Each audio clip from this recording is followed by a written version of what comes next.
सीख तो हम कहीं से भी सकते हैं। कहते हैं कि जिंदगी से बड़ी पाठशाला और समय से बड़ा शिक्षक कोई नहीं। लेकिन अगर हम अपनी कल्पनाओं को और विस्तार दें तो पाएंगे कि प्रकृति ने हमारे लिए इतने सारे शिक्षक उपलब्ध कराए हैं कि हम सारी जिंदगी सभी से कुछ ना कुछ सीखते रह सकते हैं, बशर्ते कि हम में ज्ञान की प्यास हो और हमारी चेतनाएं जागरूक हों, जो हमें सुनने, देखने, स्पर्श करने, महसूस करने और सोचने में मदद करती हैं। अगर हम सब चीजों को नए नजरिए से देखना शुरू करें तो पाएंगे कि हर रोज हमारे जीवन में कुछ तो ऐसा नया जरूर आता है जो हमें कुछ ना कुछ सिखा ही जाता है। सबसे पहले हम बात कर लेते हैं ब्रह्मांड की, नितांत अवर्णनीय, हमारे समस्त ज्ञान और कल्पनाओं से भी कहीं ज्यादा रहस्यमय। लेकिन जब बात कुछ सीखने की आती है तो यह हमें इस बात की समझ देता है कि हम क्या हैं और वास्तव में कहां हैं। यह कोई इकाई नहीं बल्कि अरबों खरबों इकाइयों का विस्तार है। हम इसकी एक इकाई से भी बहुत ज्यादा कम हैं। यह हमें सिखाता है कि हमारे पास जो कुछ भी है उस पर अहंकार नहीं करना चाहिए। ब्रह्मांड के बाद बारी आती है समय की। यह हमारे जीवन में बहुल प्रकार की भूमिकाएं निभाता है। हर क्षण खास और शिक्षाओं से भरा हुआ होता है। इसका पूर्वानुमान, सही पूर्वानुमान हमेशा असंभव प्रायः ही है। यह हमें अनपेक्षित के प्रति तैयार रहने की शिक्षा देता है। यह हमें जिंदगी के सभी पक्षों में अच्छे और बुरे की समझ विकसित करने में मदद करता है। जीवन हमें मिला हुआ एक और शिक्षक है। यह अनुभवों और आश्चर्यों से भरपूर होता है। हर अनुभव एक नए पाठ के समतुल्य है।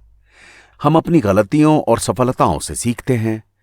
जीवन हमें जिंदगी के महत्व, इसकी उपयोगिता, इसे कैसे उपयोग करें, इसे कैसे अमूल्यता दें और कैसे इसे अधिकतम पाएं जैसी बातों के बारे में सिखाता है। नदी प्रवाह का प्रतीक है, स्वतंत्रता का प्रतीक है, पारदर्शिता का प्रतीक है।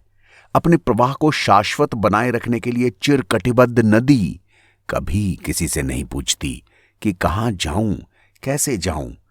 यह हमें आत्मविश्वास और ईमानदारी के साथ बढ़ते जाना सिखाती है। नदी की बात चले और पानी की याद ना आए, ऐसा संभव है क्या? जीवन की एक अनिवार्यता के रूप में पानी हमें सामंजस्य की कला और विज्ञान दोनों सिखलाता है। यह क्षण भर में स्वयं को परिस्थितियों के अनुकूल ढाल लेता है, लेकिन कभी भी उन्हें स्वयं पर हावी नहीं होने देता। अब पेड़ों की बारी। कभी सोचा है आपने कि पेड़ हमें हमारे जीवन में कितना कुछ देता है? यह बहुत सारी मूर्त और अमूर्त चीजें हमें देता है, जिनमें लकड़ियां, फलों, फूलों, सौंदर्य, ऑक्सीजन, छाह, सुकून और न जाने कितना कुछ शामिल है। पेड़ हमें किसी से कुछ भी अपेक्षा किए बिना जीने की कला सिखाते हैं। इसी तरह किताबें हैं। किताबें महज समय काटने की चीजें नहीं होती। ये हमारी सबसे अच्छी दोस्त हैं जो हमें कभी अकेला नहीं छोड़ती।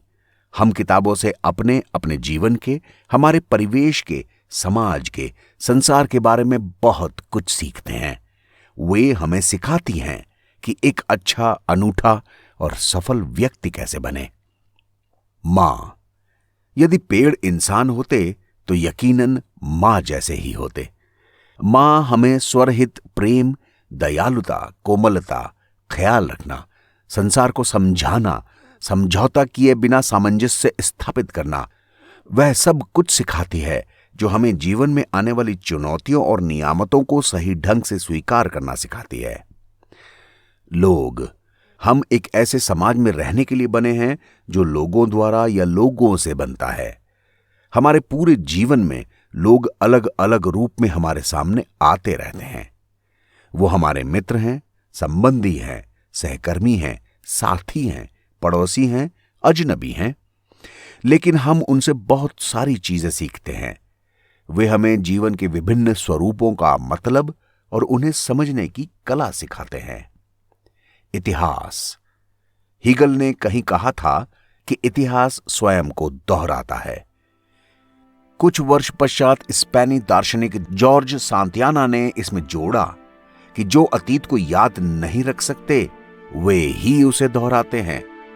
इतिहास का सबसे बड़ा सबक यही है कि हमें इससे सीखना चाहिए ताकि हम अपने भविष्य को बचा सकें और एक आकार दे सकें।